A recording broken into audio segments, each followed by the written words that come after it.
Nick, I think we might need 2 refs Ladies for and this. gentlemen, we bring you the last of our semifinal matches for the heavyweight tournament.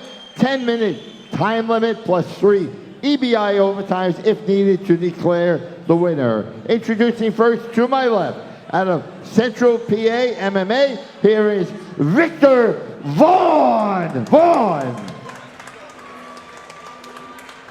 Across the mat, he is out of Fight Sports, East Coast MMA. Welcome, please, Nick Wolz. Nick Wolz from Cyborg BJJ is a black belt under Roberto Cyborg Abreu. Vaughn has a lot of no-gi experience and sub-only experience.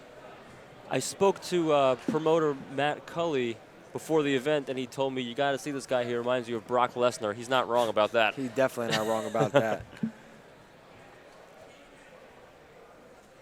Wolz is a head coach at Fight Sports Long Island, which is Cyborg's affiliation.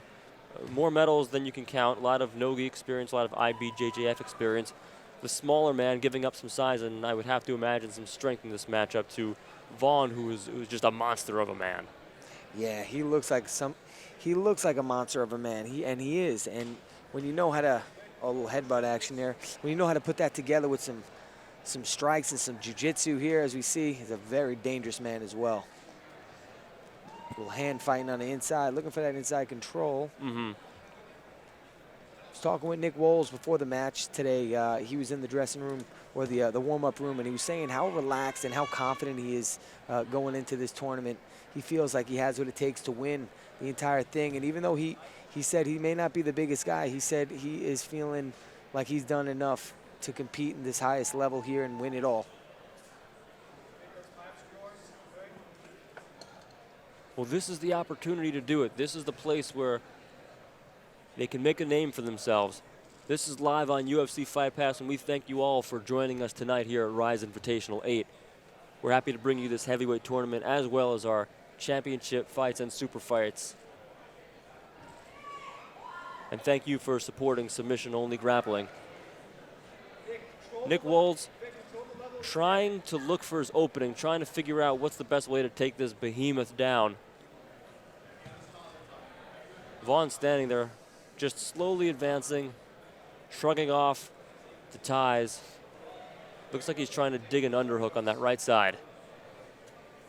But no major takedown attempts so far, so it's hard to tell what either man is really looking for.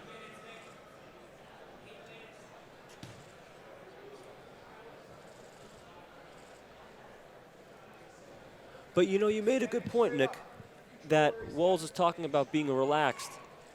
That's a big factor in a match like this. Tremendous. Because you could expend so much energy, you know, even before the match, just worrying about it, worrying about the opponent, his size, everything. And then when you get out there, if you don't stay relaxed, if you don't keep your composure, you might beat yourself before you even get out there.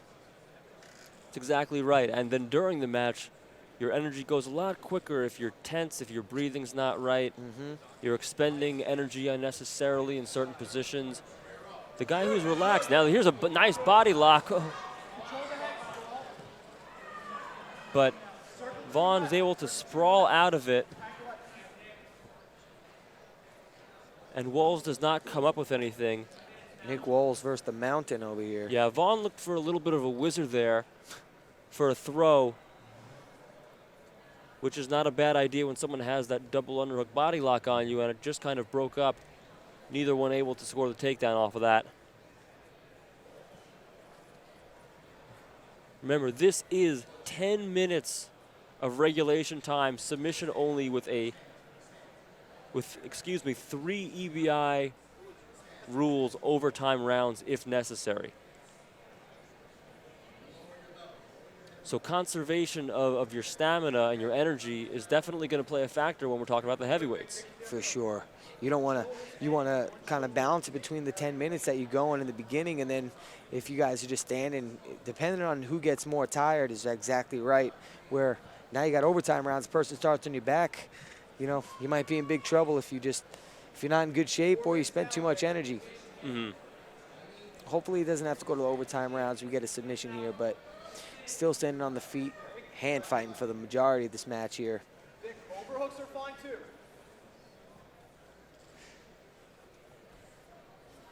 Still in this collar tie position. Not a lot of level changes. That body lock was really the main attempt that came close to a takedown so far. A little bit of a snap down, front headlock. Now this is something he can work with. Double leg sprawl, and now he's caught under the big man in a position he does not want to be. So hard going for a double leg. It's like trying to double leg a Bronco, a Ford Bronco there. And Vaughn's looking at some wrestling tactics here. He's picking the ankles. Yeah, maybe. He's going to look to circle to the back there. Crossface maybe. A lot of times with guys this size and build, okay, so it doesn't really happen now because Wolz is able to get to his guard. And he's a black belt under Cyborg. Cyborg is a heavyweight who's known for having a very versatile guard, particularly for heavyweight. So let's see what Wolz has from the bottom position against this monster of an opponent, Vaughn.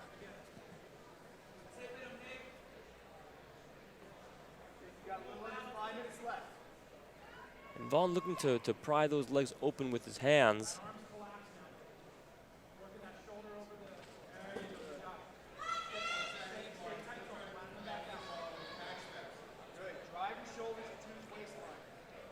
What would you be thinking right now, Nick, if you're on bottom here? If I'm on the bottom, I'm looking for my underhook. I'm looking to circle towards that leg I have trapped. I don't know that I would go deep half because the guy is so much bigger.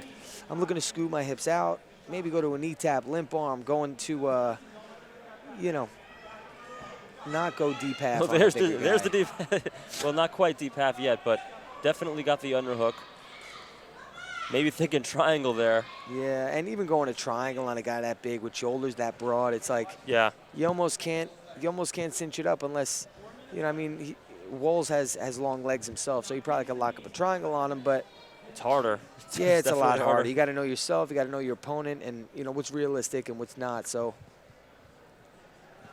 we'll see what options he takes here. Seems to be pretty content with kind of staying here. Knows he has the overtime round, so maybe that's playing a part in this match. And that underhook is key because Vaughn is looking to get flat. Oh, nice sweep, almost. Beautiful, knee tap. Yep, keep driving, trying to get behind him. That whizzer is saving Vaughn right now, and it does. He's allowed him to get back to the feet. Really nice attempt at a half guard sweep there. Just that classical underhook take him the other way. Yeah. He used his weight against him there. Props to Nick Wolz there. Great job with that sweep.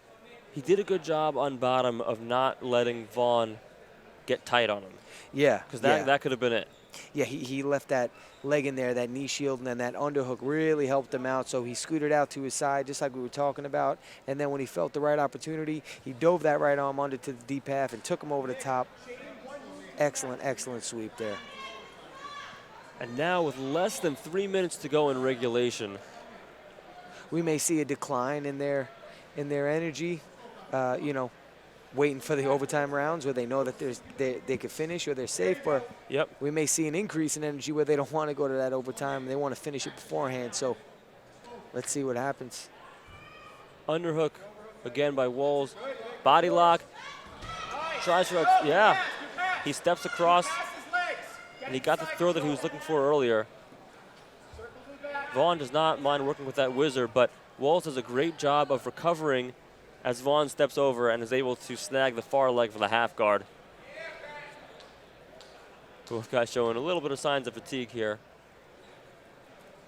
as you might expect with a high-pace heavyweight match.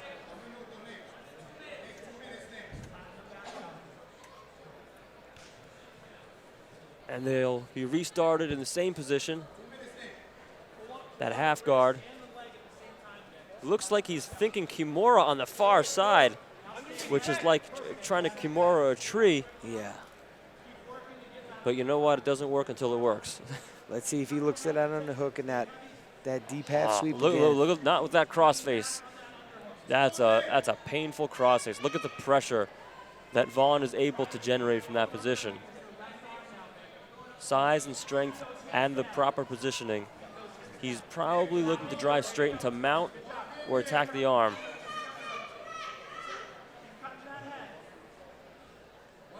And it's kind of, as you said before, Nick, you got that size and strength combined with some technique. Yeah, it's a deadly combination. Oh, he's looking to go under that armpit.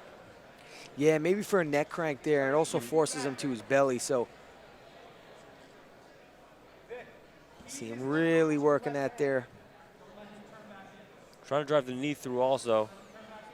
Now the deep half guard for Wolz. Maybe he can get a sweep. Really just 30 seconds left, so not sure if a sweep is what he needs, but sort of gets it the easy way. All right, when for the Vaughn first drops down. time, Yeah. Nick Wolz on top. Now he's going for the leg. Toe hold perhaps. Tap! Taps him. He got the tap with the toe hold Boy. with under 30 seconds left. Oh my goodness. Nick Wolz pulls it off, gets the toe hold submission. He will meet Ed Braisley in the finals later tonight to try and become the Rise Invitational Heavyweight Champion.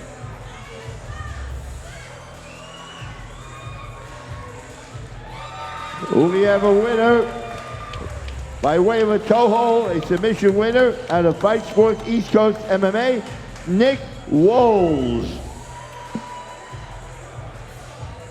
Here's the replay. He gets on top. Short time, dives for one leg, but he attacks the toe hold on the far side, Nick. He gets the tap. Oh boy. What a finish.